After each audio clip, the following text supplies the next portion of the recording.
with Paul Rosen. Our diets, our Western diets in America are just really, you just don't realize how poor they really are. What would you say to others who would like to feel better? Sometimes you need to find the instruction. That's where the testing and everything comes in, because without that knowledge, there's no way I could have got to the point where I'm at today. Straight talk about health. And then I start preaching and telling them what I've been doing. And this guy named Paul Rosen has changed my life. With your host, Paul Rosen. By the way, the information contained in this program is not approved by the FDA, nor intended to treat, diagnose, or claim to cure any medical condition or disease as defined by Western medicine. However, skilled practitioners of many disciplines have found nutrition response testing to be a highly reliable supportive technology for assessing the health and fitness of the body's functional system. Osteoporosis, Paul, I'm going to get right to my point. This thing about maybe you being more subject to osteoporosis if you're a nerdy, wimpy guy, well, many guys of that nature tend to live sedentary lifestyles, and that's one of the things that could lead to osteoporosis. Is that right? I see. Sedentary lifestyles, yeah, but really osteoporosis is a condition that people eat themselves into. It's really, yeah. You don't catch these on toilet seats or fall asleep, snooze your life away. So another osteoporosis. Another cliche image of the nerdy person would be somebody eat themselves into that condition for the most part. Well, the point I was going to make too. Nerdy people tend to cliche wise, or the stereotype is of the nerdy person that he's somebody who eats a lot of junk food. Walking around with a great big Slurpee and a couple of hot dogs and a bag of Doritos. What are the sources here? I don't. Having been a nerd at previous points in my life, see. Well, there you go. And there you previous go. points and the present one, too. I speak from experience about nerd behavior. Seems like you have outgrown that condition. No, I suppose. Somewhat. Maybe in a physical sense. The outward shell may not look so nerdy these days, but actually inside, it's never died. Does nerd mean like you have an particular interest in something, and you focus on that interest? That debate to rages, the disregard of everything else around you. That debate rages on. What's the difference, for example, between a nerd and a geek? Well, one good definition of that I heard is that nerds and geeks have common interests. They like certain kinds of movies, science fiction, horror, that kind of thing, for example, or other material in those genres. But the difference between those two is that a geek is somebody who can function in the larger society. He has social skills, whereas a nerd, not so much. Now, that's a definition you may or may not agree with, but that's one way of looking at those two terms. I never thought about this topic at all, so I have no opinion. But given what you said, it seems reasonable. Well, there you go. And it does all relate. I'll take your word for it. It relates in a very loose way to osteoporosis. However, how do nerds and geeks feel about the protein theory, which was first presented in 1968? And that probably tells you all you need to know about now let me finish. The nerd point of view. Let me finish. The protein theory was first presented in 1968 and followed up in 1972 with a comparing bone density of vegetarians and meat eaters. How do they feel about that? So I'm going to guess that the meat eaters had much better bone density. Actually, that wasn't their conclusion. No kidding. Yeah. What did they arrive at? They arrived at the fact that if you consume too much protein, that would somehow influence your bone density. So meat is full of protein, right? Mm-hmm. So if you're eating a bunch of that, you're somehow, according to this study, damaging your bone density. Yeah, except that for the most part it isn't true. Well, that's good news for all of us who enjoy meat and have become convinced, largely due to your information, Paul, that meat's good for us. Weston Price discovered when he was doing his research that indigenous groups like the Alaskan Eskimos, who ate a very high meat diet, had a high immunity to tooth decay, were sturdy and strong and virtually free from degenerative disease. Osteoporosis being a degenerative disease. Right, and we should define our terms, too. Osteoporosis is, tell me if I'm wrong, Paul, it's a lack of bone density. Is that right? Mm-hmm. Yeah, lack of bone density. And the other thing is another researcher, Dr. Herta Spencer, noted that the animal and human studies that correlated calcium loss with high-protein diets used isolated, fractionated amino acids. Which means what, basically, in layman's like protein terms? powders. Okay. So protein powders In are... layman's terms, isolated means something that is essentially separated from what it used to be, from its whole compound. Fractionated means that by vitamin B, which has up to 22 different fractions in it, fractionated means to isolate one of those fractions from the whole unit. Okay, so that helps me understand that. Do you understand that now? I do now, yes. Woo! Thanks to Okay, that well, explanation. Yeah, good. So that means hopefully other people out there will as well. So when you're using fractionated or synthetic products like protein isolates, protein powders, or vitamins or minerals, right? It's just another example of how not only do they not work, but they actually can cause harm. And bottom line is you're diluting the impact of those, and as you just indicated, Paul, you may also be hurting yourself. Yeah, so the other thing is that I mentioned this in the opening description of what we were going to talk about.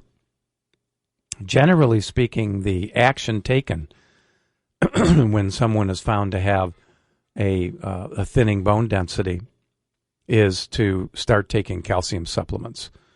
And taking calcium supplements is not necessarily a good thing. And in fact, it can be a harmful thing. So are we making the assumption, or have we made the assumption in the past, that if we have osteoporosis, lack of bone density, brittle bones, if we load up on calcium, we'll improve that? That is the assumption, and unfortunately, it's generally not true. And even if it were true, the people who are recommending these supplements are not necessarily recommending the calcium, which is in a form that can be easily absorbed by the human body. So is that the problem all by itself, or is that one more factor? In other words... It's one more factor. Okay, so loading up on calcium, whether it's the right type or not, is not necessarily the solution. Loading up on calcium without understanding the broad-based network, and that is to say how bones actually grow and maintain themselves, needing various types of a various mix of vitamins and minerals, can end up in coronary artery disease, and can also end up in joint problems, bursitis and whatnot because of because of increased deposits, literally, of calcium in the bones and joints. So we have all these other issues going on if we're not treating the osteoporosis correctly. Correct. And so that's why it's so important to understand and to know what you need. And how you can do that is to start with an evaluation using the nutrition response testing technology. So the relationship between bones and calcium depends also on the sufficient quantity of vitamin D. Right? Vitamin D. And we all know that vitamin D, that the body itself can turn sunlight into vitamin D. And of course, we've spoken about the use of that. Limited exposure. We don't want, the lobster syndrome to take place. Are you looking at me as you say that? Because no, I'm looking at you to see whether or not you understood what I was talking about. Well, vitamin D is available from the sun. Yes, and the lobster reference. In other words, you don't need to get sunburned to get the amount of, to get the benefit of exposure to sunlight. 503-225-0860. We do want to hear from you. 503-225-0860. Call and talk to Paul Rosen about any health issue here on Health Matters. So it is the disturbance of the calcium balance in the body, along with a genetic predisposition, which is turned on and off by the foods that you eat. Let me ask you that creates the condition for osteoporosis to present itself. And does this generally happen with older people, younger people, or is there no specific demographic?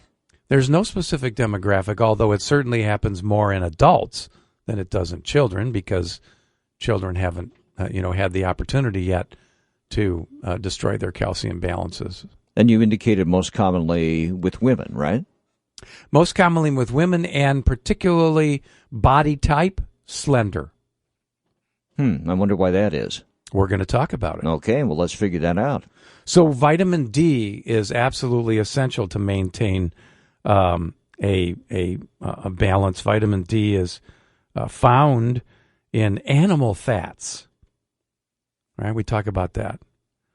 Which also, vitamin K, the blood clotting vitamin, as it is known, is also extremely critical in bone metabolism.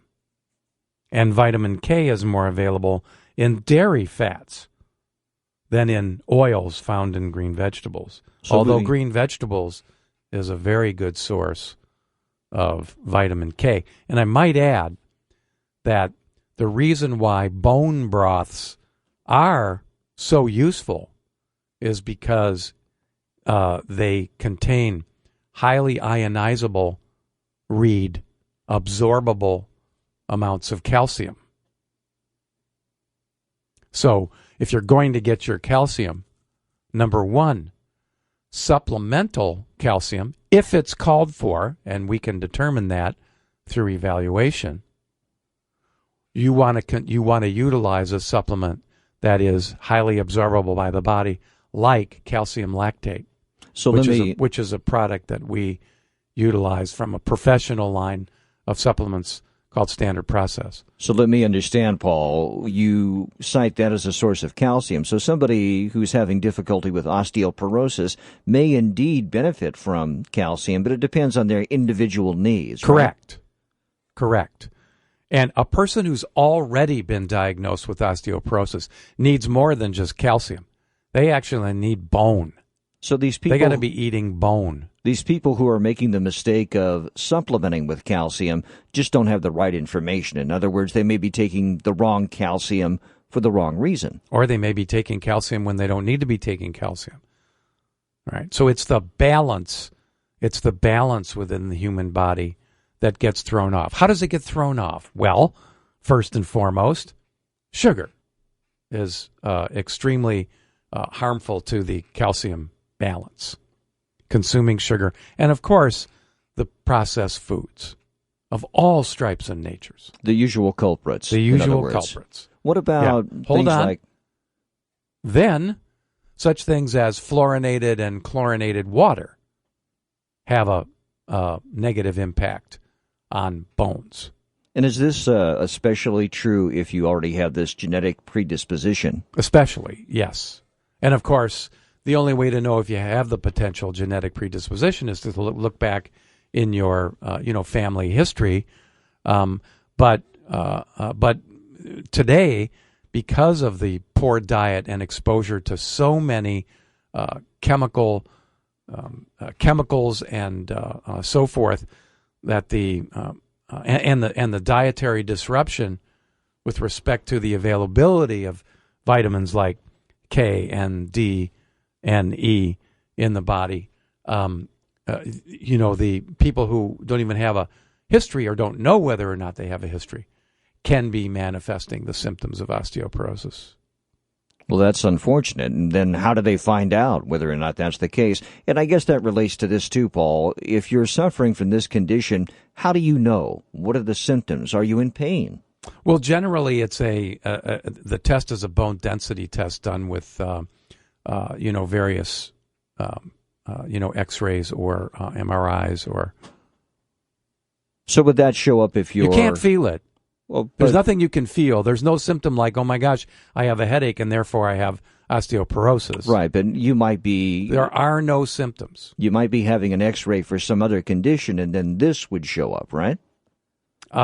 You might be doing an evaluation for something else and it shows up. Right, and I guess the point but I'm getting also, at, if you have some history, then you might be doing some preventative evaluation. But many may not. Specifically for osteoporosis. Okay, so but many may not do that. I guess the point I'm trying to get to is... What is the point you're trying to get to? Well... you're confusing me. Well, I don't know why I would be confusing you. It's pretty direct. I think, how do you find out you have osteoporosis? That's where I'm trying to get. I think I explained that. I think so. And in that explanation, it's people actually finding it almost by accident, because you may be having an x-ray for some other condition or some other thing you've suffered, and then it turns out you have this to worry about too. Yeah. So you'll use one of the technologies that's used is what they call a dual energy x-ray absorptiometer. How do you like that? It's not something I would, walk into the emergency room and say, hey, I need one of these. Yeah. I mean, the bottom line is if you have, if for example, you fracture a bone, by sitting down or just doing some regular activity, that's advanced osteoporosis. You're in big trouble at that point. So that's very unfortunate. The other problem is that, once again, the way in which this is determined is to, say, take an 80-year-old and measure him against a 20-year-old's, bone condition. You understand what I'm saying? No, I don't. Are they taking somebody So let me who's give you another elderly? example, and then I think you'll get it. Okay. Does a football player have the same dietary needs as a 80-year-old grandmother? Well, we're going to say no. So that's the analogy I'm trying to make. That the same treatment if you not the same treatment, the same condition. In other words, you may get, if you're 80 years old and you compare the density numbers that you currently have with the density numbers of a 20-year-old, is that a legitimate comparison? No, obviously not. And unfortunately, that is often what is done in the Western medical world. If people are subject to osteoporosis, Paul, would they be more liable to have fractures or other injuries? Yes, fractures. Yeah, just that bones would be... breaking for no particular reason. But that is severe. You don't see that very much. You might see it in the truly elderly. I have to say that because I'm almost 70 years old and I don't consider myself elderly. No, and you don't act like it. I mean, you're obviously, you look healthy, you act healthy, you sound like you're 35. But it's totally true. I mean, people who are elderly who break a hip for no particular reason. Oftentimes the elderly fall and they end up with a broken hip, and the assumption is that they fell because they broke their hip. And many people actually break the hip first before they actually fall. That happened to my mother. Right, and I'm sure that's very common among elderly people. In fact, I don't know what the numbers are, Paul, but I suspect if we looked into it, we would find that's probably one of the most common things to happen to older folks. It is. It's one of the most common. And so the question is that a condition of osteoporosis? And, it's highly likely that it could be. So, in other words, in case anybody hasn't noticed, as the human body ages, it does ultimately, no matter what you do, become more frail. So what we're concerned about is premature frailty. That's what we're concerned about here. And is it ever too late? I mean, if you reach a certain point in your life where you've allowed this to go untreated, is it ever hopeless? Yes. Yeah. Which is all the more reason to catch it early, right? Or as early as possible. Correct. It's all the more reason to catch it early. Alcohol, medications, smoking, all the fun stuff are things that contribute to osteoporosis. Yeah, and the question is why? And the reason is that they actually deplete the body's mineral balance, and they also destroy the reservoir of vitamins. Specific vitamins. And vitamins in particular, and specific vitamins, which we will discuss, are things which are important for preventing osteoporosis or for helping to treat that condition if you're already in the throes of it. Right? Well, we talked vitamin D and how important that is with respect to the distribution of calcium.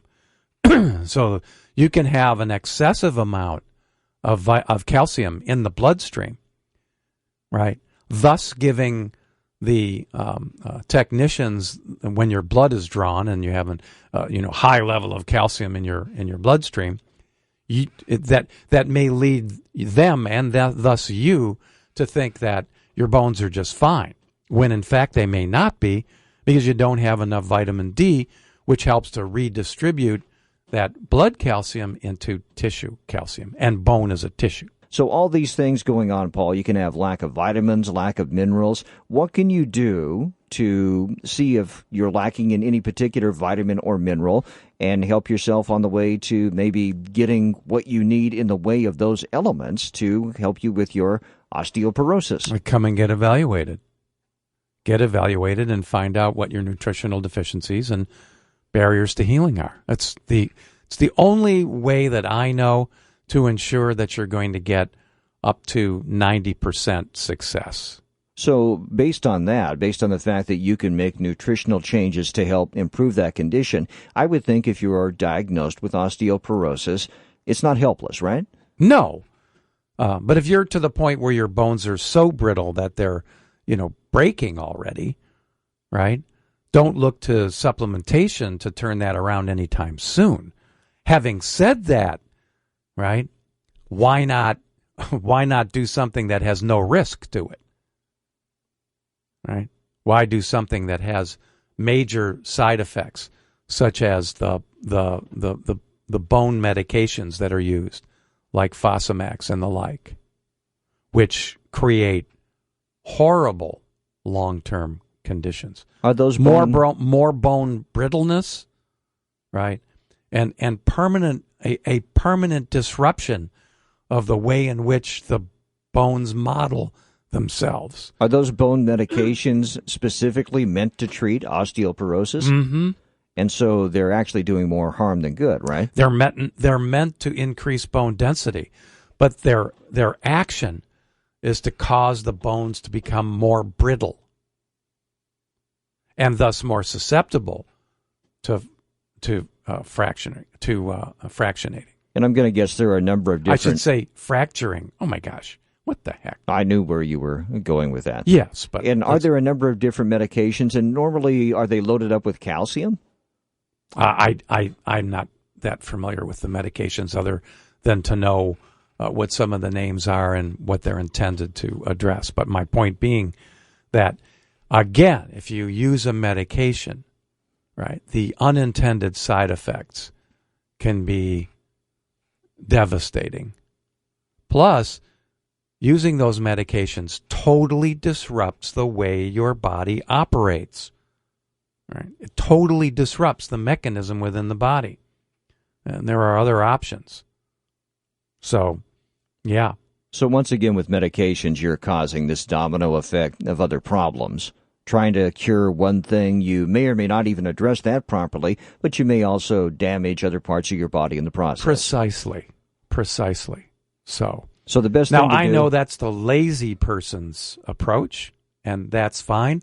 I'm talking to the people who actually want to take control of their health, who actually want to make the moves that have the possibility, the greatest possibility of addressing the root cause of these problems, as opposed to the lazy person's approach, which, in which they feel like they don't have to make any changes in their life. They can keep doing what they're doing and just take a medication. I'm not talking to those people. Be my guest. Do your thing. I'm talking to the people. I'm trying to inspire the people who actually want to increase their chances of actually addressing the root cause. Now, does that mean that every single person who comes to see me is going to be, 100% healed and off they go? No. I'm not God.